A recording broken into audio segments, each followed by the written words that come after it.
Hello friends, मैं Gautam Kumar best study with Gautam में आप लोगों का पुनः स्वागत करता हूं। जैसा कि हम लोग बीसीसी सचिवालय के लिए जो भी इम्पोर्टेंट टॉपिक है उसको लेकर हम लोग चल रहे हैं, उसी के तहत आज मैं आप लोगों को बताने जा रहा हूं बहुत इम्पोर्टेंट टॉपिक, एक पॉलिटी का टॉपिक है जिसमें अक्सर आप लोग कन्फ्यूज करते रहते हैं या बुक भी पढ़ते होंगे, उसमें आप लोग कन्फ्यूजन होता होगा उसमें, क्योंकि इतने सारे बुक है, इतने सारे गाइड हैं, उसको एक बार में देख पाना, उसको एक बार में याद करना संभव नहीं है। तो उसी को देखते हुए मैं सारे कन्फ्यूजन को मैं आज दूर करने का प्रयास करूंगा। तो जो आज टॉपिक का नाम है वो है संविधान संशोधन। जितने भी संविधान संशोधन हुए अभी तक, न्यू अपडेट, जितने भी संशोधन मतलब प्रथम संविधान संशोधन जो उनसे काम हुआ था और अब तक जितने भी इम्पोर्टेंट संविधान संशोधन हुए हैं उसको मैं आप लोगों को आज डिस्कस करके मैं बताऊंगा कि कैसे संविधान संशोधन को हम लोग याद कर पाएंगे और कैसे इससे क्वेश्चन बनते हैं। तो चलिए हम लोग चलते हैं संविधान संशोधन के जो प्रत्येक इसका जो पॉइंट है उसको हम देखेंगे।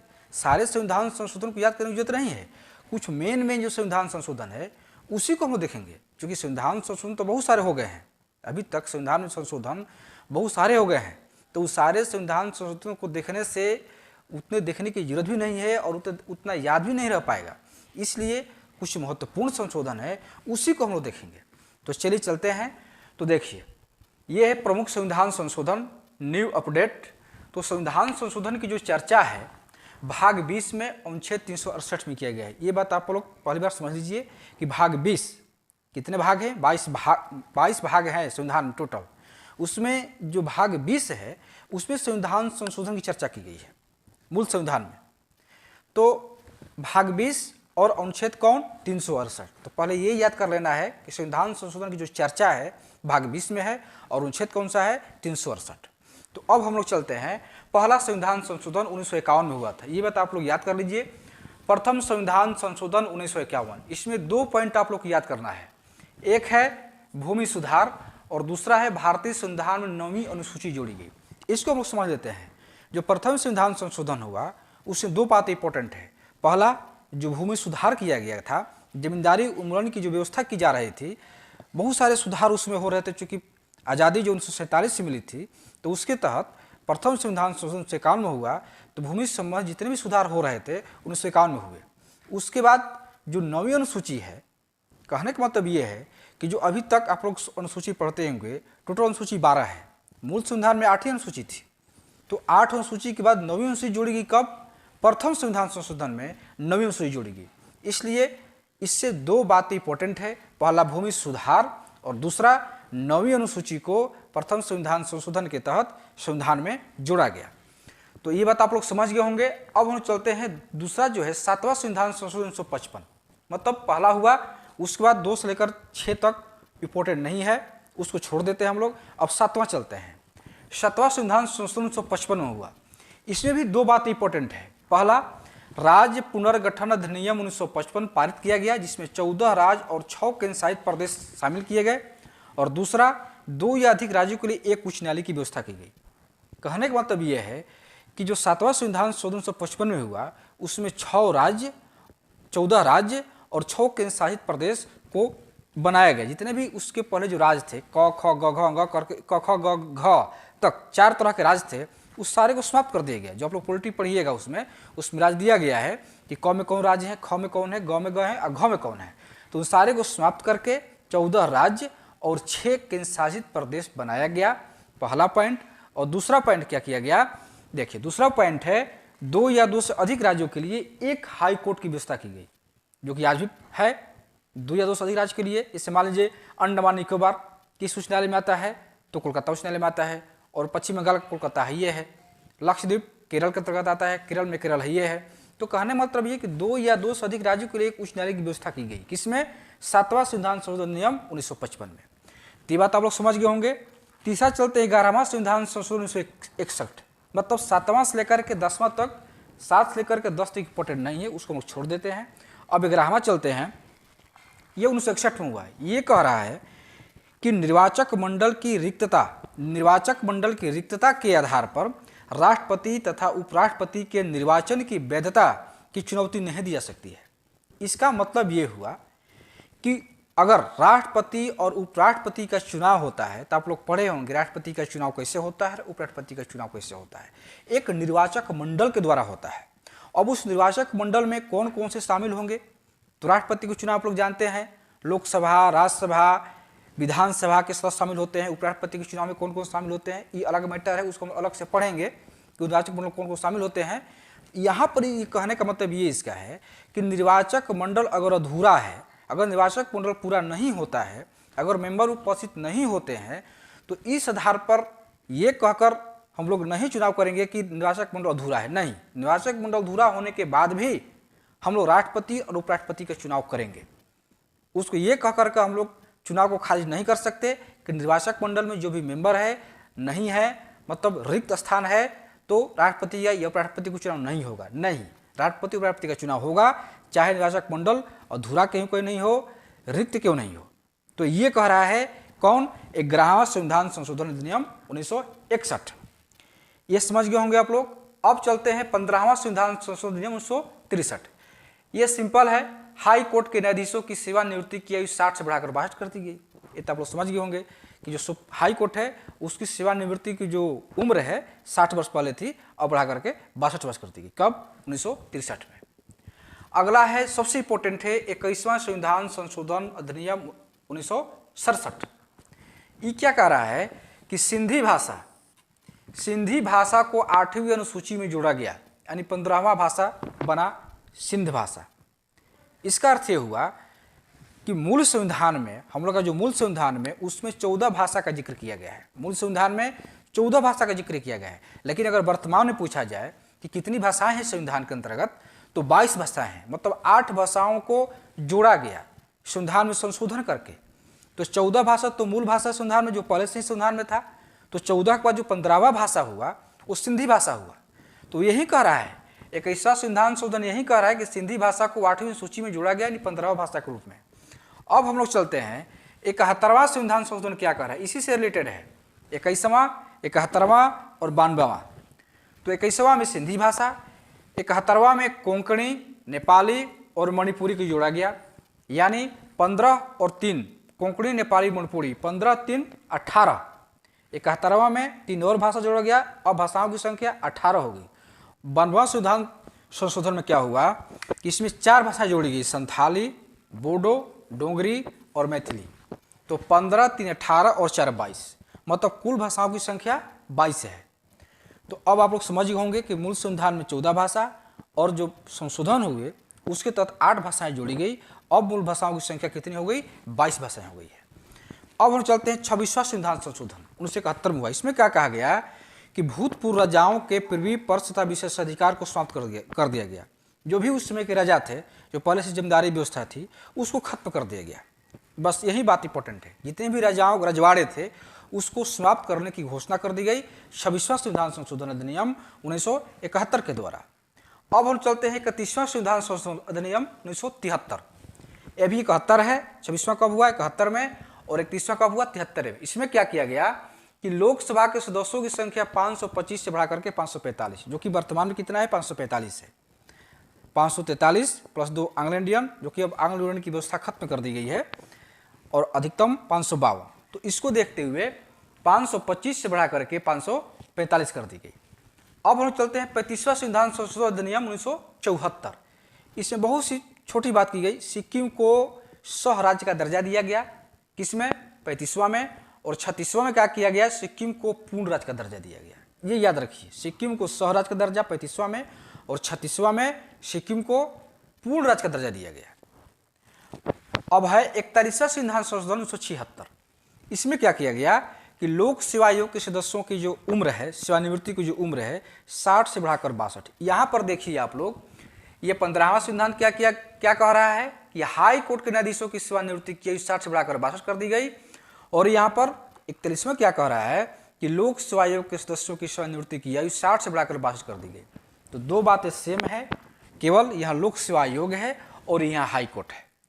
तो ये बातें आप लोग समझ में आ गई होंगी। यहाँ पर 41वां था।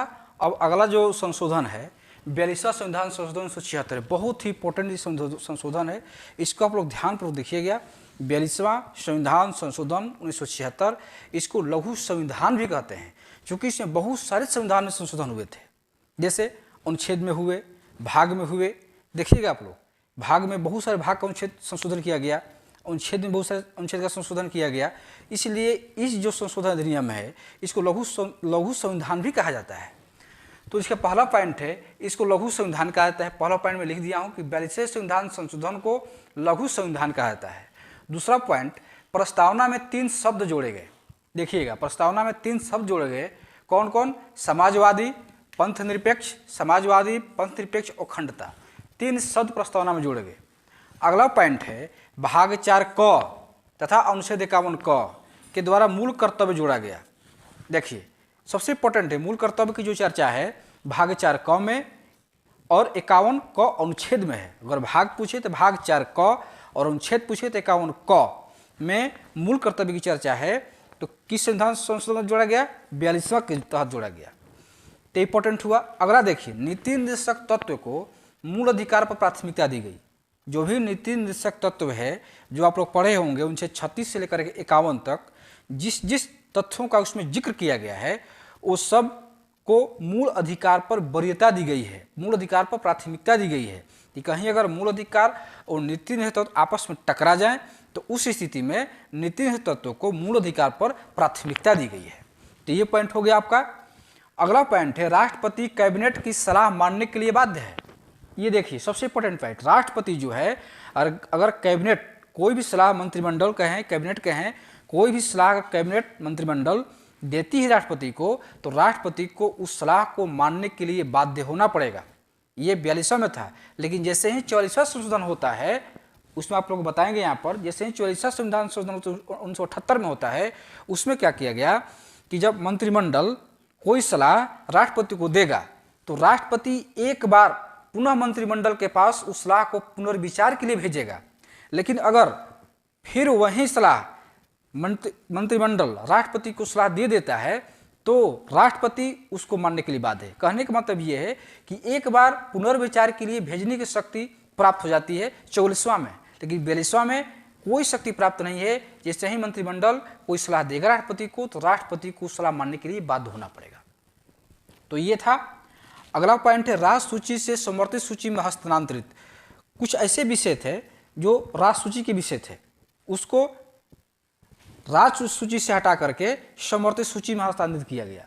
कौन से विषय हैं? देखिए, शिक्षा, वन, जनसंख्या नियंत्रण या परिवार नियोजन, और भी विषय हैं, लेकिन ये इंपॉर्टेंट है, शिक्षा, वन और जनसंख्या नियंत्रण।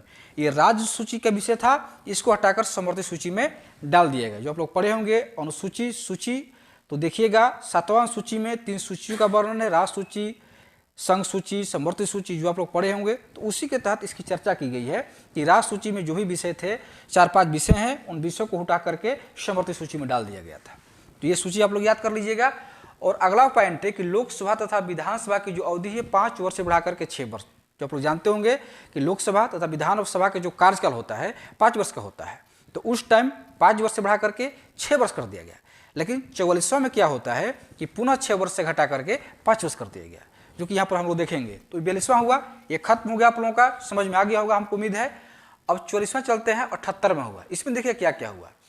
अनुच्छेद 352 बहुत इंपॉर्टेंट है। अनुच्छेद 352 में राष्ट्रीय आपातकाल की घोषणा का जो आधार आंतरिक अशांति था, उसके स्थान पर सशस्त्र विद्रोह किया गया। जब लोग राष्ट्रीय आपातकाल पढ़ेंगे तो राष्ट्रीय आपातकाल 3 तथ्यों पर लगता है। कौन कौन? युद्ध, बाह्य आक्रमण, और यहाँ पर देखिए आंतरिक अशांति उस समय था। तो आंतरिक अशांति के स्थान पर सशस्त्र विद्रोह कर दिया गया 44वां संविधान संशोधन में। मतलब अब आंतरिक अशांति के स्थान पर सशस्त्र विद्रोह, मतलब आंतरिक अशांति के तहत जो भी राष्ट्रीय आपातकाल लागू होंगे अब नहीं होंगे, सशस्त्र विद्रोह जब होगा उसी के तहत राष्ट्रीय आपातकाल लागू होगा। तो ये था 44वां में। इसके अलावा एक और पॉइंट है कि संपत्ति के मूल अधिकार को समाप्त कर दिया गया। ये भी बहुत इंपॉर्टेंट पॉइंट है। संपत्ति के मूल अधिकार को समाप्त करके विधिक अधिकार बना दिया गया और अनुच्छेद 300 क में डाल दिया गया। तो अब ये पूछे कि संपत्ति के अधिकार कौन सा अधिकार है, तो मौलिक अधिकार फंडामेंटल राइट नहीं है, अब ये विधिक अधिकार है, लीगल अधिकार है। और 300 क में इसको रखा गया है। अनुच्छेद पूछिए तो 300 क सही कीजिए, तो संपत्ति के अधिकार को मूल अधिकार से हटा करके विधिक अधिकार बना दिया गया। ये पॉइंट हुआ। और ये पॉइंट, अगला पॉइंट है कि लोकसभा तथा विधानसभा की अवधि पुनः 5 वर्ष कर दी गई, जो कि 42वां में 5 वर्ष से 6 वर्ष कर दी गई। तो इसमें क्या किया गया, 6 वर्ष से पुनः 5 वर्ष कर दिया गया। अगला पॉइंट है कि राष्ट्रपति एक बार कैबिनेट की सलाह को पुनर्विचार के लिए भेज सकता है, जो कि मैं यहाँ पर आप लोगों को बता चुका हूँ कि 42वां में क्या था राष्ट्रपति का अधिकार, और 40वां में एक बार उसकी सलाह को पुनर्विचार के लिए भेज सकता है। लेकिन अगर कैबिनेट उसी सलाह को हूबहू पुनः राष्ट्रपति के पास भेज देती है तो राष्ट्रपति उस सलाह को मानने के लिए बाध्य है। तो ये था 44वां। अब चलते हैं 52वां में आप लोग देखिए, सबसे इंपॉर्टेंट है, इसमें 10वीं अनुसूची जोड़ा गया, इससे दल बदल को रोकने का प्रयास किया गया। 10वीं अनुसूची, 8 अनुसूची मूल संविधान में था, 9वीं अनुसूची प्रथम संशोधन में जोड़ा गया, और 10वीं अनुसूची 52वां संविधान में जोड़ा गया। देखते जाइए आप लोग, 8 सूची मूल संविधान में अनुसूची और 4 अनुसूची जोड़ा गया है। तो पहला जो 9वां अनुसूची जोड़ा गया प्रथम संविधान संशोधन में, और 10वां जोड़ा गया 52वां संविधान संशोधन में। इसके अलावा 11वां बताएंगे आप लोग को 73वां में जोड़ा गया, और 12वां 74वां संविधान संशोधन में जोड़ा गया। तो ये दल बदल रोकने के लिए प्रयास किया गया। 69वां क्या किया गया कि दिल्ली का नाम बदल कर राष्ट्रीय राजधानी क्षेत्र दिल्ली किया गया। बस एक पॉइंट, दिल्ली के जो संघ शासित क्षेत्र था उसका नाम बदल करके राष्ट्रीय राजधानी क्षेत्र दिल्ली किया गया। बस इसको यही पॉइंट याद रखिए। 73वां देखिए 1992 में, और 74वां 1992 में, दोनों संविधान संशोधन हुए थे, 73वां और 74वां। 73वां में क्या व्यवस्था किया गया जो आप लोग जानते होंगे, पंचायती राज व्यवस्था, जिसके तहत हम लोग को पंचायत में, ग्राम पंचायत में चुनाव होता है। ग्राम पंचायत का चुनाव, पंचायत समिति का चुनाव, जिला परिषद का चुनाव, और नगर पालिका में नगर पंचायत, नगर परिषद, नगर निगम जो चुनाव होते हैं हर एक 5 वर्ष पर। तो पंचायत का चुनाव होता है तो 73वां संविधान संशोधन के तहत 1992 में, और नगर निगम नगर पालिका का चुनाव होता है 74वां के तहत। तो पहला पॉइंट है पंचायती राज व्यवस्था का प्रावधान किया गया 73वां में।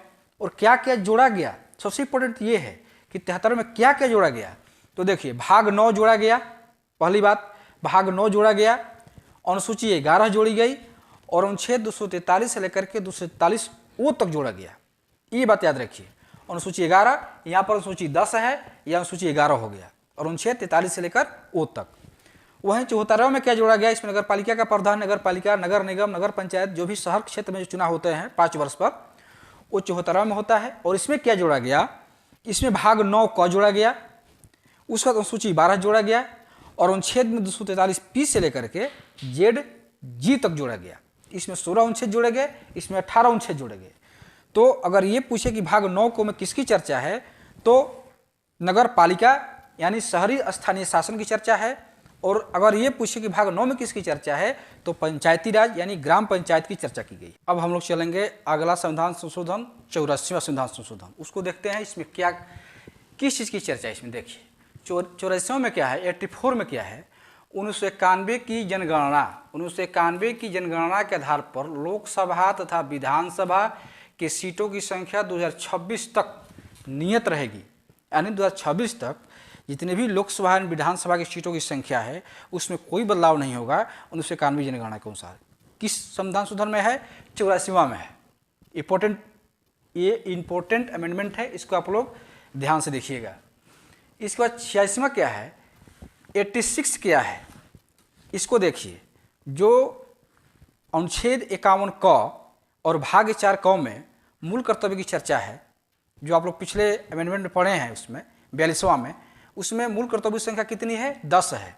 लेकिन 86वां में क्या गया कि 6 से 14 वर्ष तक के बच्चों को अनिवार्य एवं मुफ्त शिक्षा की व्यवस्था की गई, और ये बात जोड़ी गई मूल कर्तव्य में। यानी अब मूल कर्तव्य की संख्या 10 से बढ़ करके 11 हो गई है। तो ये कब जोड़ा गया, 86वां संविधान संशोधन में। तो 86वां संविधान संशोधन 2 में जोड़ा गया कि 6 से 14 वर्ष तक के बच्चों को अनिवार्य एवं निःशुल्क शिक्षा को मौलिक अधिकार के रूप में मान्यता दी गई अनुच्छेद 51 क में। तो अब मूल कर्तव्य की संख्या कितनी हो गई, 11 हो गई। इंपॉर्टेंट है। अब 91वां देखिए, 91वां संविधान क्या कहता है कि केंद्र तथा राज्य में मंत्रिपरिषद की सदस्य संख्या लोकसभा तथा विधानसभा की कुल सदस्य संख्या के 15% से अधिक नहीं होगी। यानी कहने का मतलब ये है कि लोकसभा केंद्र में और राज्य में विधानसभा में जो मंत्री परिषद होगी उसमें जो संख्या होगी मंत्री परिषदों की, मंत्रियों की जो संख्या होगी, तो केंद्र में लोकसभा में कितनी होगी, तो लोकसभा के सीटों की संख्या के 15% से अधिक नहीं होगी।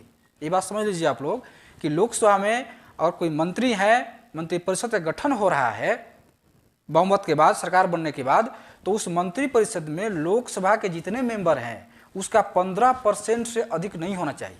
उसी तरह हर एक राज्य में विधानसभा के जो मंत्रिपरिषद गठन होता है उसमें विधानसभा की जितनी सीटों की संख्या है उसका 15% से अधिक नहीं होनी चाहिए। लेकिन कम से कम जिसमें विधानसभा की सीटों की संख्या 40 है उसमें कम से कम 12 किया गया कि 12 से ज़्यादा नहीं होनी चाहिए। तो ये मेन पॉइंट है, 15% से अधिक नहीं होनी चाहिए। इसके बाद है 101वां, 101, 102, 103, 104। ये सबसे इंपॉर्टेंट है जो रिसेंट में हुआ है, अभी हाल ही में हुआ है, 16, 18, 19 में हुआ है और यहीं से क्वेश्चन बार बार पूछ रहे हैं। इसलिए आप लोग 1, 2, 3 और 4 को याद रखिए। एकवा क्या कह रहा है, जीएसटी पारित हुआ 16 में। जीएसटी जानते होंगे, जीएसटी एक कर है जो गुड्स एंड सर्विस टैक्स कहलाता है। कब हुआ, 101वां संविधान संशोधन है। बस इसमें इतना ही याद रखना है। ये इकोनॉमिक्स का विषय जीएसटी, उसमें हम लोग इकोनॉमिक्स में पढ़ेंगे, लेकिन यहाँ बस ये ध्यान देना है कि जीएसटी किस संविधान संशोधन के तहत पारित हुआ, तो 101वां। 102 में क्या है, राष्ट्रीय पिछड़ा वर्ग आयोग को क्या किया गया, संवैधानिक दर्जा दे दिया गया। जो राष्ट्रीय पिछड़ा वर्ग आयोग है उसका संवैधानिक दर्जा दिया गया 102 में। 103 क्या कह रहा है, आर्थिक रूप से कमजोर सामान्य वर्ग, यानी आप लोग जानते होंगे EWS, इकोनॉमिकली वीकर सेक्शन, इसको क्या किया गया, 10% सरकारी सेवाओं में और शिक्षण संस्थान में दोनों में 10% आरक्षण दिया गया। और इसका जो याचिका दायर किया गया था इसके वैधानिकता को लेकर के, तो सुप्रीम कोर्ट ने कल परसों डिसीजन दे दिया कि नहीं, 3-2 के बहुमत से डिसीजन दिया कि 10% का जो आरक्षण है वो सही है और यथावत बना रहेगा। तो ये 103वां संविधान संशोधन में किया गया है। ये भी आप लोगों को बहुत इंपॉर्टेंट है, बार बार क्वेश्चन इससे आ रहे हैं। उसके बाद 104वां क्या कह रहा है कि लोकसभा तथा विधानसभा में आंग्ल भारतीय समुदाय का जो मनोनीत किया जाता था राष्ट्रपति द्वारा लोकसभा में, उसको क्या किया गया, अब खत्म कर दिया गया। यानी 550+2 जो होता था, आप लोग जानते होंगे एंग्लो इंडियन, अब 2 को खत्म कर दिया गया। किसके तहत, 104वां संविधान संशोधन के तहत। ये क्वेश्चन पूछ चुका है बीपीएससी में, देखिएगा आप लोग उसका क्वेश्चन में निकाल करके, ये क्वेश्चन पूछ चुका है 104वां संविधान संशोधन के तहत। इसको अब आंग्ल भारतीय जो समुदाय के जो व्यक्ति होते थे उसको जो मनोनीत करते थे राष्ट्रपति, अब नहीं करेंगे। तो किसके तहत, 104वां संविधान संशोधन के तहत। तो अभी आप लोगों ने पहला संविधान संशोधन से लेकर के 104वां संविधान संशोधन 2019 तक के आप लोग को मैं यहाँ पर बताया हूँ। उम्मीद है कि आप लोग इस संविधान संशोधन को समझ गए होंगे और बहुत ही बेहतरीन ढंग से मैं आप लोग को बताने का प्रयास किया हूँ। और इसी तरह से आप लोग इसको याद रखेंगे और इससे क्वेश्चन देखिएगा आप लोग, चाहे सचिवालय हो, दरोगा हो, बीपीएससी हो, जिस किसी का भी एग्जाम हो रहा हो, उसमें संविधान संशोधन से अगर कोई क्वेश्चन आ रहा है तो इससे जरूर आएंगे। तो ऐसे ही आप लोग पढ़िए, जिससे मैं बता रहा हूँ आप लोग इसे याद करने में आसानी होगी। तो उम्मीद करता हूँ कि आज आप लोगों को क्लास अच्छा लगा होगा। फिर भी अगर कहीं समझ में नहीं आए तो कमेंट बॉक्स में कमेंट कीजिए, मैं आप लोगों को बताने का हर संभव प्रयास करूँगा। पुनः मैं कल आप लोगों को एक बहुत ही महत्वपूर्ण टॉपिक विश्लेषण करके मैं देखूंगा कि कौन सा टॉपिक इंपॉर्टेंट है, उसी के तहत मैं आप लोग बताने का प्रयास करता हूं। तो कल एक बहुत ही महत्वपूर्ण टॉपिक के साथ हम लोग मिलते हैं। धन्यवाद।